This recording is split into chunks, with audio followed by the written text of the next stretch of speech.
ನಮಸ್ಕಾರ ಸ್ನೇಹಿತರೆ. ನಾನಿಂದು ಇತ್ತೀಚೆಗಷ್ಟೇ ನಿಧನರಾದಂತಹ ನಾರ್ಬರ್ಟ್ ಡಿಸೋಜಾ ಅವರ ಒಂದು ಕಥೆಯನ್ನು ಓದುತ್ತೇನೆ. ಪರಿಸರ ಕಾಳಜಿಯುಳ್ಳ ಮಹತ್ವದ ಕಥೆಗಾರರೆನಿಸಿದ್ದ ಕನ್ನಡ ಸಾಹಿತ್ಯ ಲೋಕದಲ್ಲಿ ಮಕ್ಕಳ ಸಾಹಿತ್ಯವನ್ನೂ ಒಳಗೊಂಡಂತೆ ಅಪಾರವಾದ ಕೃಷಿ ನಡೆಸಿದ್ದ ಡಿಸೋಜಾ ಕನ್ನಡ ಸಾಹಿತ್ಯವನ್ನು ಶ್ರೀಮಂತಗೊಳಿಸಿದ ಪ್ರಮುಖರಲ್ಲಿ ಒಬ್ಬರು. ತಮ್ಮೆಲ್ಲ ಕಥೆ ಕಾದಂಬರಿಗಳ ಮೂಲಕ ಪರಿಸರ ಸಂರಕ್ಷಣೆಯ ಬಗ್ಗೆ ಎಚ್ಚರಿಸುತ್ತಾ ಬಂದಿದ್ದರು. ಪರಿಸರ ನಾಶವೇ ಮಾನವ ಜನಾಂಗದ ವಿನಾಶದ ಮೂಲ. ಪರಿಸರವನ್ನುಳಿಸಿಕೊಂಡು ಬಾಳಿದರೆ ಮಾನವನ ಬಾಳೂ ಸಂತುಷ್ಟ ಎಂಬುದನ್ನು ಮತ್ತೆ ಮತ್ತೆ ಅವರ ಸಾಹಿತ್ಯದಲ್ಲಿ ತಂದಿದ್ದರು.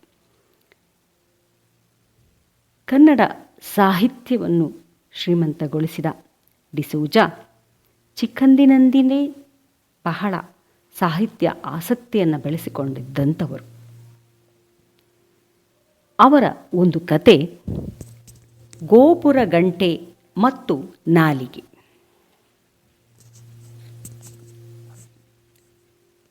ಗೋಪುರ ಗಂಟೆ ಮತ್ತು ನಾಲಿಗೆ. ಬಟ್ಟ ಬಯಲಲ್ಲಿ ಒಂದು ಪುಟ್ಟ ಹಳ್ಳಿ, 50-60 ಮನೆಗಳು.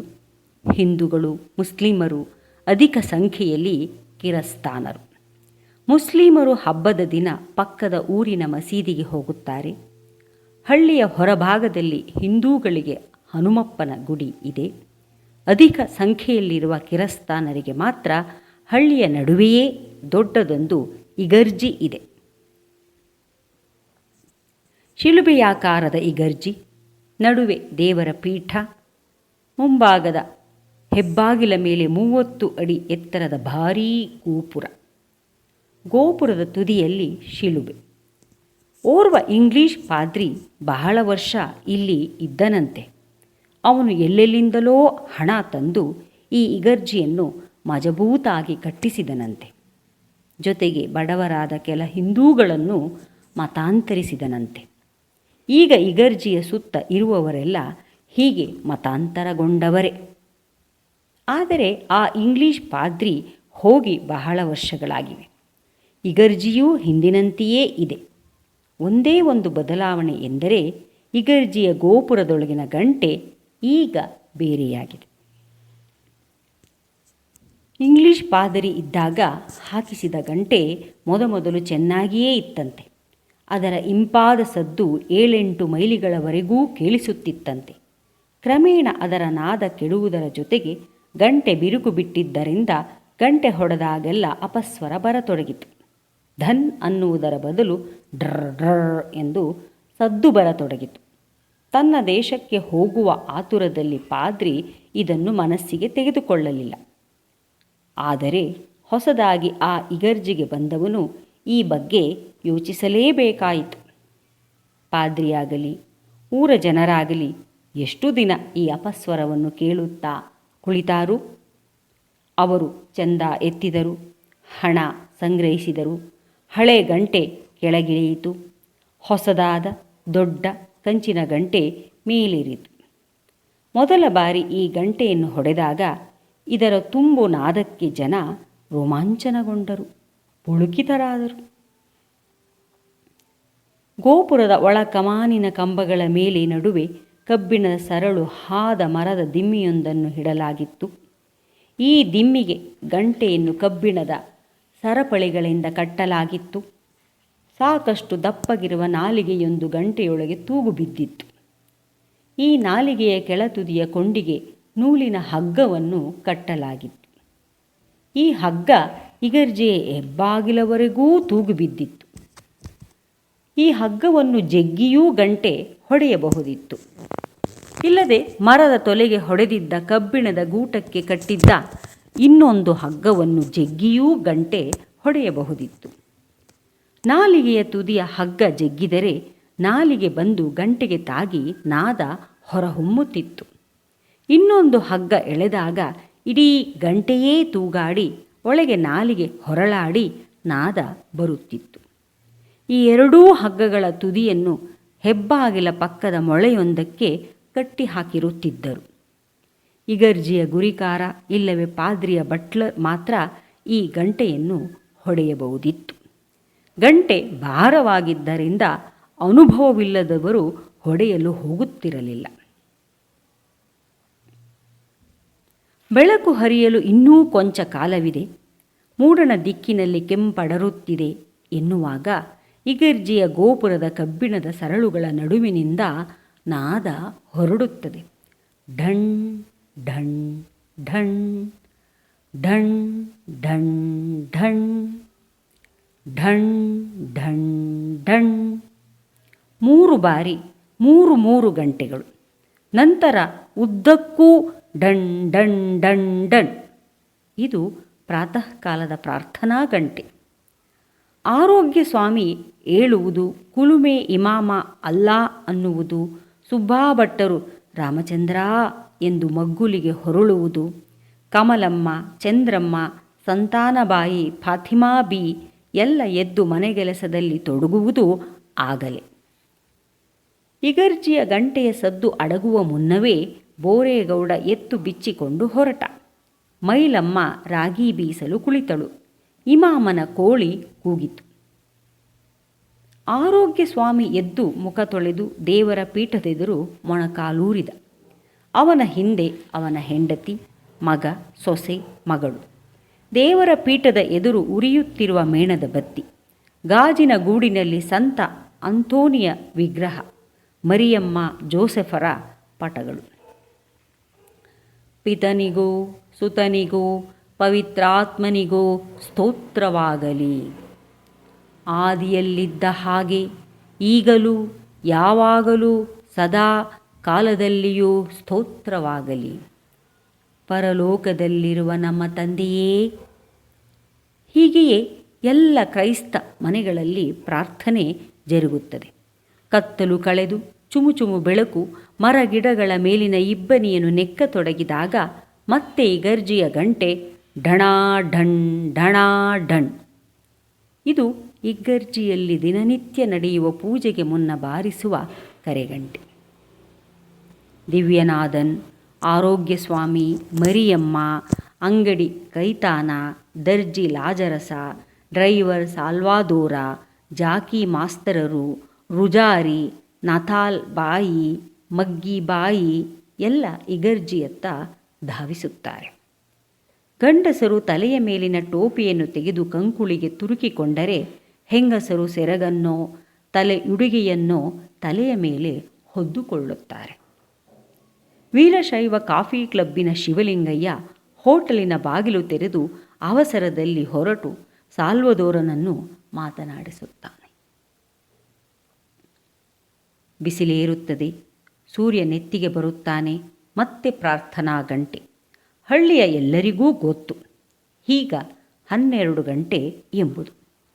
ಕಿರಸ್ಥಾನರು ಈಗೊಮ್ಮೆ ದೇವರಿಗೆ ತಮ್ಮ ಕೃತಜ್ಞತೆಗಳನ್ನು ಅರ್ಪಿಸಿ ಊಟಕ್ಕೆ ಕೂರುತ್ತಾರೆ. ಉಳಿದವರೂ ತಮ್ಮ ದೇವರುಗಳನ್ನು ನೆನೆಸಿಕೊಳ್ಳುತ್ತಾರೆ. ಊಟ ಮುಗಿಸಿ ತಮ್ಮ ಕಾರ್ಯದಲ್ಲಿ ಮಗ್ನರಾಗುತ್ತಾರೆ. 2 ಗಂಟೆಯಾದಾಗ ಇಗರ್ಜಿಯ ಘಂಟಾನಾದ ಮತ್ತೊಮ್ಮೆ ಕೇಳಿಸುತ್ತದೆ. ದಿನನಿತ್ಯ ಇಷ್ಟು ಹೊತ್ತಿಗೆ ಹೀಗೆ ಗಂಟೆ ಹೊಡೆಯುತ್ತಿದ್ದಿಲ್ಲ. ಇಂದು ಏನು ವಿಶೇಷ? ಅರೆ, ಗೊತ್ತಿಲ್ಲವೇ?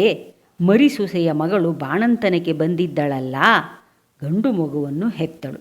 ಆ ಮಗುವಿನ ನಾಮಕರಣ. ಹೌದೇ, ಸಂತೋಷ. ಮದುವೆಯಾಗಿ 10 ವರ್ಷವಾದ ಮೇಲೆ ಮಗುವಾಯಿತವಲ್ಲ. ಆಗಲಿ ಆಗಲಿ. ಇಗರ್ಜಿಯ ಗಂಟೆ ಹಳ್ಳಿಗೆಲ್ಲ ಸಾರಿ ಹೇಳಿತು ಮಗುವಿನ ನಾಮಕರಣದ ಸುದ್ದಿಯನ್ನು. ಇನ್ನೊಂದೆರಡು ಗಂಟೆಗಳು ಹುರುಳಿದವು. ಡಣ್ ಡಣ್ ಡಣ್ ಢಣ್ ಢಣ್ ಢಣ್. ಜನ ಗಾಬರಿಯಾದರು, ಕಂಗಾಲಾದರು. ಮನೆಯಿಂದ ಹೊರಬಿದ್ದು ರಸ್ತೆಗೆ ಬಂದರು. ಮರಣದ ಗಂಟೆ ಕೇಳಿಸುತ್ತಿದೆ. ಯಾರು ಸತ್ತವರು? ಹಳ್ಳಿಯ ಜನ ಮುಖ ನೋಡಿಕೊಂಡರು. ವಿಷಯ ತಿಳಿಯಲು ತಡವಾಗಲಿಲ್ಲ. ರುಚಾರಿ ಮೇಸ್ತ್ರಿ ಪಾಪ ತುಂಬ ಒಳ್ಳೆಯವನಾಗಿದ್ದ. ಯಾರಿಗೂ ಮೋಸ ಮಾಡಿದವನಲ್ಲ, ವಂಚಿಸಿದವನಲ್ಲ. ಎಲ್ಲರಿಗೂ ಬೇಕಾದವನಾಗಿ ಬದುಕಿದ್ದ. ಮಧ್ಯಾಹ್ನ ಊಟ ಮಾಡಿ ಮಲಗಿದ್ದನಂತೆ. ಮಲಗಿಕೊಂಡವ ನಿದ್ದೆಯಲ್ಲೇ ನಡೆದು ಬಿಟ್ಟ. ಪಾಪ ಪಾಪ, ಎನ್ನುವವರೇ ಎಲ್ಲ, ಅವರ ಮನೆಯತ್ತ ಧಾವಿಸುವವರೇ. ಸಾಯಂಕಾಲವಾಯಿತು. ಮತ್ತೆ ಪ್ರಾರ್ಥನೆಯ ಗಂಟೆ. ಮನೆಗಳಲ್ಲಿ ಕೂಡಲೇ ದೀಪಗಳು ಬೆಳಗಿದವು. ಮಕ್ಕಳು ಓದಲು ಕುಳಿತರು. ಪೇಟೆ ಬೀದಿಯಲ್ಲಿ ನಿಂತು ಹರಟೆ ಹೊಡೆಯುತ್ತಿದ್ದ ಗಂಡಸರು ಮನೆಗೆ ಮರಳಿದರು. ಕ್ರಿಶ್ಚಿಯನ್ನರ ಮನೆಗಳಲ್ಲಿ ದೇವರ ಪೀಠದೆದುರು ಮೇಣದ ಬತ್ತಿಗಳು ಉರಿಯತೊಡಗಿದವು. ಪ್ರಾರ್ಥನೆಗೆಂದು ಮನೆ ಮಂದಿಯೆಲ್ಲ ದೇವರ ಎದುರು ಮೊಣಕಾಲೂರಿದರು. ಇಗರ್ಜಿಯ ಗಂಟೆ ಹಲವು ವರ್ಷಗಳಿಂದ ಸದಾ ಜಾಗೃತವಾಗಿದ್ದು ಸದ್ದು ಮಾಡುತ್ತಲೇ ಬಂದಿದೆ. ಊರ ಜನರಿಗೆ ಕಾಲಕ್ಕೆ ಎಚ್ಚರಿಸುತ್ತಾ, ಸಮಯ ಬಂದಾಗ ಮುಖ್ಯ ವಿಷಯಗಳತ್ತ, ಘಟನೆಗಳತ್ತ ಅವರ ಗಮನ ಸೆಳೆಯುತ್ತಾ ಬಂದಿದೆ. ಹೊಸ ಪಾದ್ರಿ ಊರಿಗೆ ಬಂದರೆ ಗಂಟೆ, ಹಳ್ಳಿಯಲ್ಲಿ ಸಿಡುಬೆದ್ದು ಸಂತಸ ಬಸ್ತಿಯಾನನ ವಿಗ್ರಹವನ್ನು ಸಿಡುಬು ನಿವಾರಣೆಗಾಗಿ ಊರ ತುಂಬ ಮೆರವಣಿಗೆಯಲ್ಲಿ ಕೊಂಡೊಯ್ದಾಗ ಗಂಟೆ, ಪೂಜೆಗೆ ಮುನ್ನ ಗಂಟೆ, ಪೂಜೆಯ ಸಮಯದಲ್ಲಿ ಗಂಟೆ. ಒಂದು ರಾತ್ರಿ ದೀವರ ಕನ್ನನ ಹುಲ್ಲ ಬಣವೆಗೆ ಬೆಂಕಿ ಬಿದ್ದಿತು. ಗದ್ದಲ ಕೇಳಿ ಎಚ್ಚೆತ್ತ ಪಾದ್ರಿ ಗಂಟೆ ಹೊಡೆದ. ಗಂಟೆಯ ಸದ್ದು ಕೇಳಿ ಜನ ಎಚ್ಚರಾಗಿ ಹೊರಬಂದರೂ ಹಳ್ಳಿ ಉಳಿಯಿತು. ಹೀಗೆ ಈ ಗಂಟೆಯ ಸದ್ದು ಹಳ್ಳಿಯ ಎಲ್ಲರ ಬಾಯಿಯೊಳಗೆ ಒಂದಾಗಿ ಬೆರೆತು ಹೋಗಿದೆ. ಎದ್ದ ಗಳಿಗೆಯಿಂದ ಮಲಗುವವರೆಗೆ ಒಂದಲ್ಲ ಹಲವು ಬಾರಿ ಗಂಟೆಯ ಸದ್ದನ್ನು ಆಲಿಸುತ್ತಾರೆ ಜನ. ಹೀಗೆ ನಡೆದು ಬಂದಿತ್ತು ಬಹಳ ವರ್ಷಗಳಿಂದ. ಆದರೆ ಈಗ 1 ತಿಂಗಳ ಹಿಂದೆ ಪಾದ್ರಿಯ ಬಟ್ಲರು ಬೆಳಿಗ್ಗೆ ನಿದ್ದೆಗಣ್ಣಿನಲ್ಲಿ ಎದ್ದು ಕತ್ತಲಲ್ಲಿ ಅಭ್ಯಾಸವಾಗಿ ಹೋದ ದಾರಿಯಲ್ಲಿ ನಡೆದು ಬಂದು ಇಗರ್ಜಿಯ ಹೆಬ್ಬಾಗಿಲು ದಾಟಿ ಮೊಳೆಗೆ ಸಿಕ್ಕಿಸಿದ್ದ ಹಗ್ಗ ಬಿಚ್ಚಲು ಕೈ ಹಾಕುತ್ತಾನೆ. ಅಲ್ಲಿ ಒಂದೇ ಒಂದು ಹಗ್ಗವಿದೆ. ಸಪೂರಾದ ಆ ನೂಲಿನ ಹಗ್ಗವಿಲ್ಲ.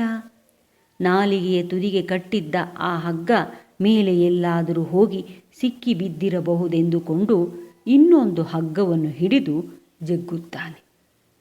ಮೇಲಿನ ಗಂಟೆ ಭಾರವಾಗಿ ಕ್ರರ್ ಕ್ರರ್ ಎಂದು ಸದ್ದು ಮಾಡುತ್ತಾ ಹೊಯ್ದಾಡುತ್ತದೆ. ಆದರೆ ಗಂಟೆಯ ಸದ್ದು ಕಿವಿಗೆ ಬೀಳುವುದಿಲ್ಲ. ಮತ್ತೆ ಮತ್ತೆ ಎಳೆಯುತ್ತಾನೆ. ಗಂಟಿಗೆ ಜೋತು ಬೀಳುತ್ತಾನೆ. ಗಾಬರಿ ಹೆದರಿಕೆಯಾಗಿ ಪಾದ್ರಿ ಮನೆಯತ್ತ ಓಡುತ್ತಾನೆ. ಫಾದರ್ ಫಾದರ್ ಎಂದು ಬಂಗಲೆ ಬಾಗಿಲಿನಲ್ಲಿ ನಿಂತು ಕೂಗುತ್ತಾನೆ. ಮರುಕ್ಷಣದಲ್ಲಿ ಪಾದ್ರಿ, ಬಟ್ಲರ್ ಬ್ಯಾಟರಿ ಹಿಡಿದು ಇಗರ್ಜಿಯ ಕಡೆ ಓಡಿ ಬರುತ್ತಾರೆ. ಇಬ್ಬರೂ ಏಣಿಯನ್ನು ಹತ್ತಿ ಇಗರ್ಜಿಯ ಗೋಪುರದೊಳಗೆ ಏರಿ ಪರೀಕ್ಷಿಸುತ್ತಾರೆ. ಬ್ಯಾಟರಿ ಬೆಳಕಿಗೆ ಪಾರಿವಾಳಗಳು ಹಾರಿ ಹೋಗುತ್ತವೆ. ಕಂಚಿನ ಗಂಟೆ ಯಥಾಪ್ರಕಾರ ತೂಗು ಬಿದ್ದಿರುತ್ತದೆ. ಆದರೆ ಅದರ ಒಳಗಡೆ ಇಳಿಬಿದ್ದಿದ್ದ ನಾಲಿಗೆ ಮಾಯವಾಗಿರುತ್ತದೆ. ನಾಲಿಗೆ ಇಲ್ಲದ ಗಂಟೆ ಬೆತ್ತಲಾಗಿ ಅಸಹ್ಯವಾಗಿ ಭಯ ಹುಟ್ಟಿಸುವಂತೆ ಕಾಣಿಸುತ್ತದೆ. ಇಬ್ಬರೂ ಬೆರಗಾಗಿ ನಿಲ್ಲುತ್ತಾರೆ. ನಿಧಾನವಾಗಿ ಬೆಳಗಾಗುತ್ತದೆ. ದಡಬಡಿಸಿ ಹಳ್ಳಿಯ ಜನ ಏಳುತ್ತಾರೆ. ಇಗರ್ಜಿಯ ಗಂಟೆ ಕೇಳಿಸಲಿಲ್ಲವೇ? ಇಲ್ಲ, ಅದು ಸದ್ದು ಮಾಡಲಿಲ್ಲವೇ ಎಂದು ಆರೋಗ್ಯ ಸ್ವಾಮಿ, ಇಮಾಮ, ಸುಬ್ಬಾಭಟ್ಟರು, ಕಮಲಮ್ಮ, ಚಂದ್ರಮ್ಮ ಇತ್ಯಾದಿ ಎಲ್ಲರೂ ಅಚ್ಚರಿಪಡುತ್ತಾರೆ. ಅಷ್ಟರಲ್ಲಿ ಗಂಟೆಯ ನಾಲಿಗೆಯ ಸುದ್ದಿ ಅವರ ಕಿವಿಗೂ ಬಂದು ಬೀಳುತ್ತದೆ. ಜನ ಕಂಗಾಲಾಗಿ ನಿಲ್ಲುತ್ತಾರೆ. ಅದರ ಒಳಗೇನೇ ಏನೋ ಒಂದು ತುಂಡಾಗಿ ಬಿದ್ದು ಹೋದಂತೆ ಅವರಿಗೆ ಅನಿಸುತ್ತದೆ. ಒಂದು ದಿನ ಹೀಗೆಯೇ ಮುಂದುವರಿಯುತ್ತದೆ. ಹಳ್ಳಿಯ ಜನ ಹೇಳಲಾರದ, ವ್ಯಕ್ತಪಡಿಸಲಾಗದ ಮೂಕ ವೇದನೆಯಿಂದ ಜಡಪಡಿಸುತ್ತಾರೆ. ಗುರಿಕಾರ ಒಂದು ದಿನ ಪಾದ್ರಿಯ ಬಳಿ ಓಡಿ ಬರುತ್ತಾನೆ. ಗುರುಗಳೇ, ನಾಲಿಗೆ ಸಿಕ್ಕಿದೆ ಎನ್ನುತ್ತಾನೆ. ಅವನು ಮುಂದುವರಿದು, ನಾವು ಪೊಲೀಸರಿಗೆ ದೂರು ಕೊಟ್ಟಿದ್ದೆವಲ್ಲ, ಅವರು ಕಳ್ಳನನ್ನು ಹಿಡಿದಿದ್ದಾರೆ. ಗಂಟೆ ಕದೀಲಿಕ್ಕೆ ಬಂದ ಕಳ್ಳ ಕೈಲಾಗದೆ ನಾಲಿಗೆ ಕದ್ದುಕೊಂಡು ಹೋಗಿರಬೇಕು. ಈಗ ನಾಲಿಗೆ ಪೊಲೀಸ್ ಠಾಣೆಯಲ್ಲೇ ಇದೆ ಎನ್ನುತ್ತಾ ಮಾತನ್ನು ಮುಂದೆ ಬೆಳೆಸುತ್ತಾನೆ. ನಾಲಿಗೆ ಕೊಂಡಿಯದೆ, ಕಳ್ಳನನ್ನು ಹಿಡಿದಿದ್ದೀವಿ, ಕೋರ್ಟಿಗೆ ಹಾಕ್ತೀವಿ, ಕೇಸು ಮುಗೀಲಿ ಅಂದರು ಪೊಲೀಸ್ನವರು. ಇದು 6 ತಿಂಗಳೋ ವರ್ಷನೋ ಅಲ್ಲಿ ತನಕ ಅಲಂಕಾರಕ್ಕೆ ಗಂಟೆಯಂತೂ ಇರುತ್ತಲ್ಲ ಎಂದು ಹೇಳಿ ಪಾದ್ರಿ ನಗುತ್ತಾನೆ. ಗುರಿಕಾರ ಬೆಪ್ಪಾಗಿ ನಿಂತು ನೋಡುತ್ತಾನೆ. ಸುದ್ದಿ ಜನರಿಗೂ ತಿಳಿಯುತ್ತದೆ. ಕೆಲವರು ಕುತೂಹಲದಿಂದ ಪೊಲೀಸ್ ಠಾಣೆಯತ್ತ ಹೋದವರು ಒಳಗೆ ಹೋಗಿ ನಾಲಿಗೆಯನ್ನು ನೋಡಿ ಬರುತ್ತಾರೆ. ಸರಳುಗಳ ಹಿಂದೆ ಸಿಮೆಂಟ್ ನೆಲದ ಮೇಲೆ ಒಂದು ತುದಿಗೆ ನೂಲಿನ ಹಗ್ಗ ಕಟ್ಟಿಕೊಂಡ ನಾಲಿಗೆ ಬಿದ್ದುಕೊಂಡಿರುತ್ತದೆ. ಸ್ನೇಹಿತರೆ, ಕಥೆ ಕೇಳಿದಿರಲ್ಲ? ಮತ್ತಷ್ಟು ಡಿಸೋಜಾ ಅವರ ಕಥೆಗಳನ್ನು, ಕಾದಂಬರಿಗಳನ್ನು ಓದಿ.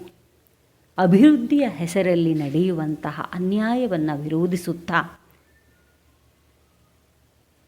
ಈ ಪ್ರಕೃತಿಯ ಪ್ರತಿಯೊಂದು ಜೀವಿಗೂ ಬದುಕುವ ಹಕ್ಕಿದೆ ಎನ್ನುವುದನ್ನು ಸಾರುತ್ತಾ, ಅಭಿವೃದ್ಧಿಯ ಹೆಸರಿನಲ್ಲಿ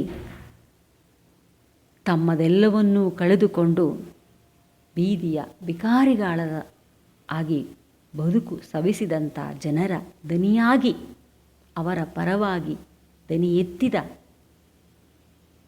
ನಾರ್ಬರ್ಟ್ ಡಿಸೋಜಾ ಅನೇಕ ಪ್ರಶಸ್ತಿಗಳನ್ನು, ಜನರ ಮೆಚ್ಚುಗೆಯನ್ನು ಗಳಿಸಿಕೊಂಡಿದ್ದಂಥವರು. ಅವರ ಕತೆ, ಕಾದಂಬರಿಗಳನ್ನು ಮತ್ತಷ್ಟು ಓದಿ ಎಂದು ಆಶಿಸುತ್ತಾ ನನ್ನ ಇವತ್ತಿನ ಈ ಕಾರ್ಯಕ್ರಮವನ್ನು ಮುಗಿಸುತ್ತೇನೆ. ಸ್ನೇಹಿತರೆ, ನಿಮಗೆ ಹೀಗೆ ಈ ಕತೆ ಹೇಗನಿಸಿತು? ನನ್ನ ಯೂಟ್ಯೂಬ್ ಚಾನಲ್ನಲ್ಲಿ ಕಮೆಂಟ್ ಮಾಡಿ. ನೀವಿನ್ನೂ ನನ್ನ ಚಾನಲ್ಗೆ ಸಬ್ಸ್ಕ್ರೈಬ್ ಮಾಡದಿದ್ದರೆ ಸಬ್ಸ್ಕ್ರೈಬ್ ಮಾಡಿ. ನಿಮಗೆ ಕಥೆ ಇಷ್ಟವಾದರೆ ನಿಮ್ಮ ಬಂಧು ಮಿತ್ರರೊಡನೆ ಹಂಚಿಕೊಳ್ಳಿ.